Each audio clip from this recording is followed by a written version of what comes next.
Sveiki!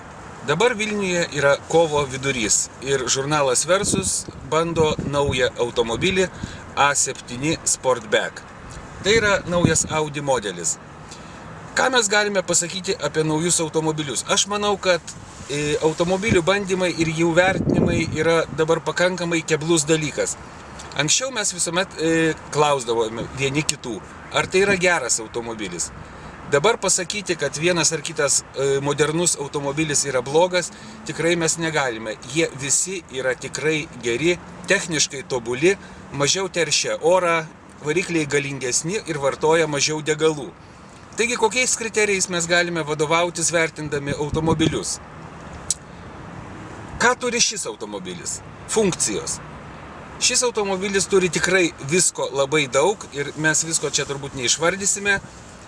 O jeigu dar pasirinksime pasirenkamosios įrangos sąrašą, tai jis gali turėti viską, kas yra moderniausia, kas yra šiuolaikiškiausia, ką automobilių pramonė gali pasiūlyti.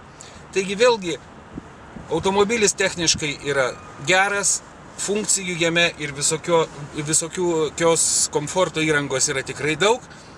Taigi kas belieka? Aš manau, kad kuo toliau, tuo labiau mes naujus automobilius vertiname vadovaudamėsi visiškai subjektyviais kriterijais. Tai yra patinka, nepatinka. Kas mums gali patikti, kas mums gali nepatikti. Tai yra turbūt kažkoks šeštas jausmas, tai turbūt yra ir prieraišumas ar lojalumas vienam ar kitam prekės ženklui. Tai turbūt yra ir anksčiau vairuotas automobilis ir jo įspūdžiai.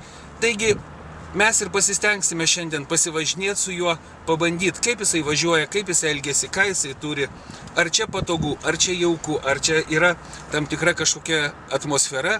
Ir remdamiesi grinai subjektyviais kriterijais pabandysime įvertinti šį automobilį. Na, o kokie bus mūsų įspūdžiai, skaitykite žurnalo Versus balandžio numeryje.